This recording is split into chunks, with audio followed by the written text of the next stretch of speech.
the Speaker of the House. Now, it's interesting. We brought you the news before. Speaker Mike Johnson, prior to becoming the Speaker, he was somebody who did not vote for Ukraine aid since May of 2022, had a very different tone, said that we needed to fund our border. He seemed very skeptical of the neocon establishment. Well, in his very first interview ever, things, let's just say, they changed pretty significantly in terms of how he started talking. Let's take a listen. Now, we can't allow Vladimir Putin to prevail in Ukraine because I don't believe it would stop there, and it would probably encourage and empower China to perhaps make a move on Taiwan. We have these concerns.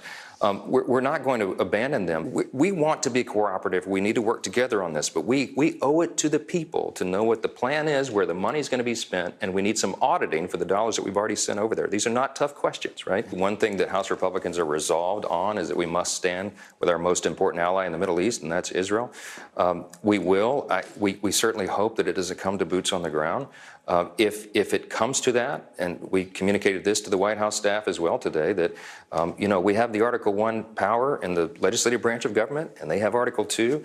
They have very limited authority on what they can do to respond without coming to Congress to seek consent.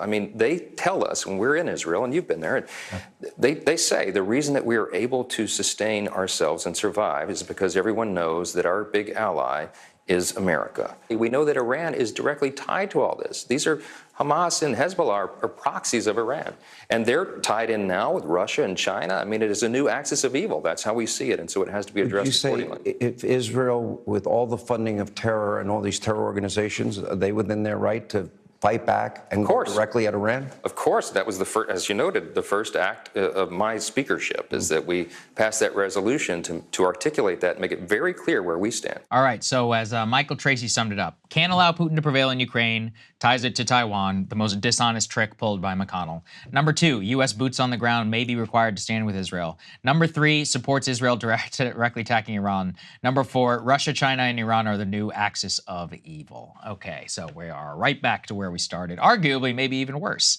However, there are at least some signs of hope if you do oppose more aid to Ukraine. Let's go and put this up there on the screen. New Speaker Johnson has now said because of really pressure from within the Republican establishment, that they want to split up Israel and Ukraine aid, which is setting up a showdown with Biden and the Senate. So remember, in the Senate, which is controlled by Chuck Schumer, Schumer is talking about linking the two of Israel and of Ukraine. This was presented from the Biden administration of a 70 billion some package, 10 billion for Israel, 60 billion for Ukraine. That is added within there. The Speaker of the House says, no, that's not how we're going to participate. One of the reasons why that's important is that in terms of procedure, remember this, the Senate cannot do anything where they have to where they basically can't spend money without making sure it's revenue neutral, whereas the House can do whatever it wants. It has the power of the purse. So for the House, if they originate that position and they send it up to the Senate and then Biden have to decide, well, okay, are we really going to veto Israel aid, because it's not tied to Ukraine? There's no way. Now, the other question, though, is did Johnson strike a deal where he will bring Ukraine aid to the floor and give it an up or down vote? Because as we have always talked about, Krystal, all the Democrats support Ukraine aid. About half-ish of Republicans in the House support Ukraine aid. So they have an outright majority if it gets to the floor. Yeah. The victory for the side would be just preventing it from getting it to the floor in the first place. Where does Speaker Johnson fall on that? I have no idea. But starting to get some insight. Yeah, I mean, if it's brought to the floor, it passes. That's the bottom line. And so I don't know either. I never heard of this guy until like a week ago. Yeah, so I can't claim to have any like inside knowledge into the way that he might operate. But the fact that he immediately goes on Hannity and starts sounding just like 100% neocon, even using the like dredging up that axis of evil language, oh my God, it's not a good sign.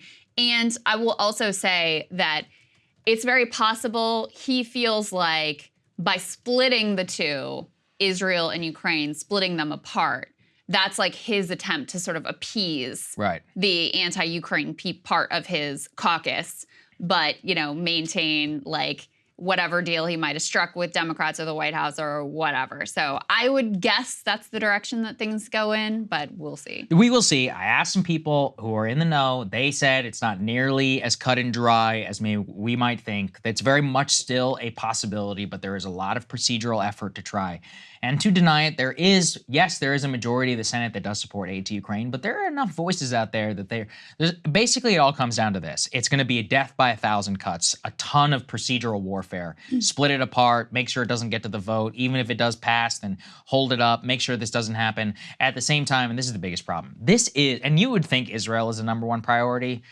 Yes, but they already know it's passed. Ukraine is a very, very close second. Like, this is the nearest and dearest thing to Mitch McConnell's aging heart. It's like the last thing that he's like, I must get this through. And in general, I do not bet against that man whenever he wants to get his things through the Senate. Very true. There you go. Hey guys, if you like that video, go to breakingpoints.com, become a premium subscriber, and help us build the best independent media organization on the planet. That's right. We're subscriber funded. We're building something new. We want to replace these failing mainstream media organizations. So again, to subscribe, it's breakingpoints.com.